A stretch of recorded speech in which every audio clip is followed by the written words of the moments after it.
सबसे पहले आज की इस आपातकालीन बैठक में हमारे साथ आए हुए सभी मीडिया बंधुओं को आदिवासी छात्र संघ केंद्रीय समिति की ओर से जोहार और नमस्कार है। आज हम लोग आदिवासी छात्र संघ की ओर से आपातकालीन बैठक यहाँ पर बुलाए, उसका कारण यह है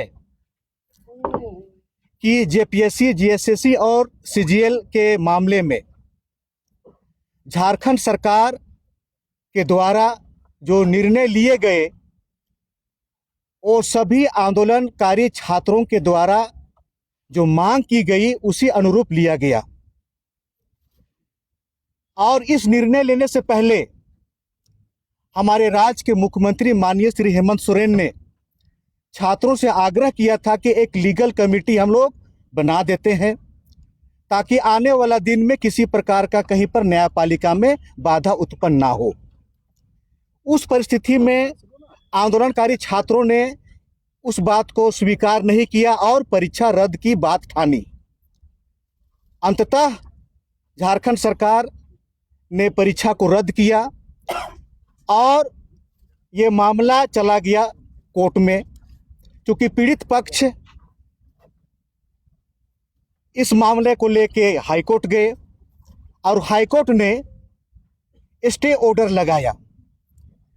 अब इस स्टे ऑर्डर लगाने के बाद ये भाजपा वाले लोग, ये शिक्षा माफिया वाले लोग, ये आरएसएस वाले लोग, इनकी मंशा स्पष्ट हो चुकी है कि कहीं पे निगाहें कहीं पे निशाना।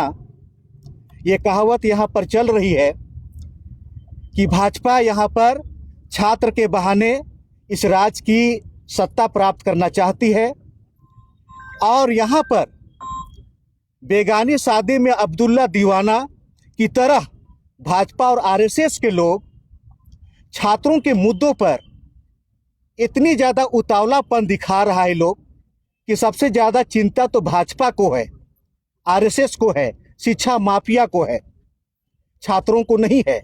तो इस प्रकार की यहाँ पर राजनीतिकरण की गई है जिसका आदिवासी छात्र संघ पूर्ण रूप से विरोध करती है और करेगी। यदि आरोप लगाया जा रहा है हमारे हेमंत सोरेन के ऊपर, आरोप ये लगाया जा रहा है कि वो अपना पक्ष कोर्ट में सही तरीके से नहीं रखे, इसका मतलब ये तो नहीं हो गया ना कि न्यायपालिका का दरवाजा बिल्कुल बंद हो गया हो। आप इंटरवीनर बन सकते हो, ये लोकतांत्रिक देश में इस प्रकार का प्रोविजन है, न्यायपालिका में इस प्रकार का प्रोविजन है। यदि आपको लगता है कि हमारा संवैधानिक हक और अधिकार हनन हो रही है तो आप पक्ष रख सकते हो, इसके लिए दरवाजा खुला हुआ है। इस बात को भाजपा जानती है, इस बात को बीजेपी जानती है, लेकिन इसके बावजूद वे वो काम ना करके छात्रों को उकसा रही है और यहाँ पर हेमंत सोरेन को बदनाम कर रही है। तो आदिवासी छात्र संघ इसका विरोध करती है और आदिवासी के नाम से, आदिवासी मुख्यमंत्री के नाम से यहाँ पर तख्ती में उल्टा पुल्टा गैर संवैधानिक लोकतांत्रिक बातें यहाँ पर बोली जा रही है। इसका हम लोग विरोध करते हैं और आदिवासी छात्र संघ ये निर्णय ले चुकी है कि ये आंदोलन अब लगातार जारी रहेगा। 3 दिन बाद 25 अगस्त को इसी जगह 12 बजे फिर से हमारा बैठक होगी और बैठक में ये फिर निर्णय लिया जाएगा कि न्यायपालिका का अवमानना करने वाले लोगों के ऊपर बिल्कुल एफआईआर होनी चाहिए। हम लोग लोकतंत्र के साथ हैं, न्यायपालिका के साथ हैं और सरकार के साथ हैं। जब मामला कोर्ट में है तो कोर्ट के अनुसार ही काम होनी चाहिए और हम लोग न्यायपालिका पर भरोसा करते हैं, उनको भी भरोसा करना चाहिए, वो इंटरवीनर बने और अपना पक्ष रखे। ये सब बातों को लेकर आज हम लोग यहाँ पर बैठे हुए हैं। तो यही मुख्य मांगे हैं और यही बातें हैं। आगे आने वाला दिन में आप सबों को और अवगत कराया जाएगा। लेकिन अगर यदि भाजपा और आरएसएस के लोग ये सोचते होंगे कि स्टूडेंट या छात्र के बहाने हमें सत्ता मिल जाए तो ये जितना आग मूतेंगे उतना ही हेमंत सोरेन का छवि मजबूत होगी। 2029 के चुनाव में फिर से मेजोरिटी में सरकार आने वाली है। और आज के डेट में झारखंड में पूर्ण मेजोरिटी की सरकार है, जेएमएम और कांग्रेस की सरकार है। ये भाजपा की खरीद फरोख्त वाली सरकार नहीं है। इसलिए इस प्रकार का मंसूबा वो सोचना बंद करे। झारखंड एकमात्र ऐसा राज्य नहीं है जहां पर पेपर लीक हुई है, अनेक राज्यों में हुई है। पूरा देश के इतिहास में 180 से ऊपर ऐसे केस हैं जो पेपर लीक का मामला है, जो देश के विभिन्न राज्यों में हुई है। वहाँ इस प्रकार का कुछ आंदोलन नहीं हो रहा है, क्योंकि वहाँ पर बीजेपी की सरकार है। यहाँ पर बीजेपी की सरकार नहीं है, इसलिए ये लोग सीबीआई का बात बोलता है।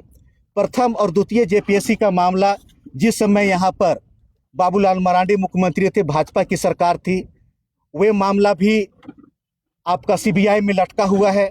उसका क्लोजर रिपोर्ट अभी तक हम लोग को नहीं मिला है। इसके बावजूद वे लोग सीबीआई की मांग करते हैं। आने वाले दिन में देखना होगा कि सरकार इस पे क्या पहल करती है। लेकिन सरकार की काम पे हमें पूर्ण विश्वास है, भरोसा है कि सीआईडी यहाँ पर अच्छा तरीके से काम कर रही है, और हमें यकीन है कि आने वाला दिन में सब साफ हो जाएगा। लेकिन भाजपा यहाँ पर बेनकाब हम लोग करके रहेंगे। मैं डॉक्टर सुशील कुमार मिंज, आदिवासी छात्र संघ के केंद्रीय संयोजक।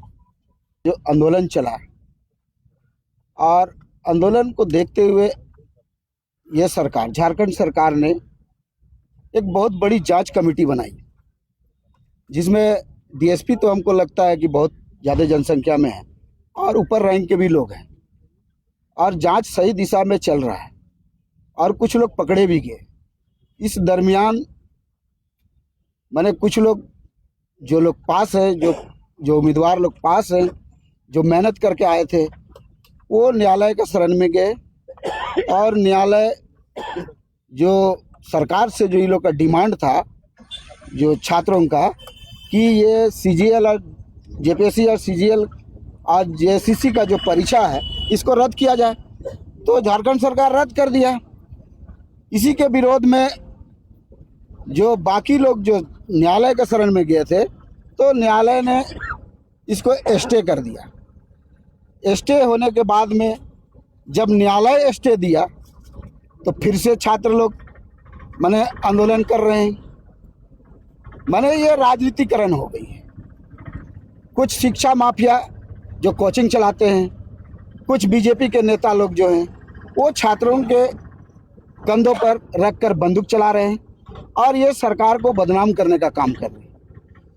अभी भी मौका है, 15 तारीख तक डेट है, आप इंटरवेन कर सकते हैं, जा सकते हैं। दूसरी बात है, सरकार अभी अपनी पक्ष रखा ही नहीं है। आपको 15 तारीख तक का वेट करना चाहिए कि सरकार अपने वकील के द्वारा क्या पक्ष रखते हैं। लेकिन सरकार का बिना वेट किए हुए सरकार को बदनाम करने का जो षड्यंत्र है, और विशेषकर आदिवासी समाज को जो गाली देना हुआ, जो हड़िया बेचो नौकरी मत बेचो, ये इसका हम लोग सख्त विरोध करते हैं।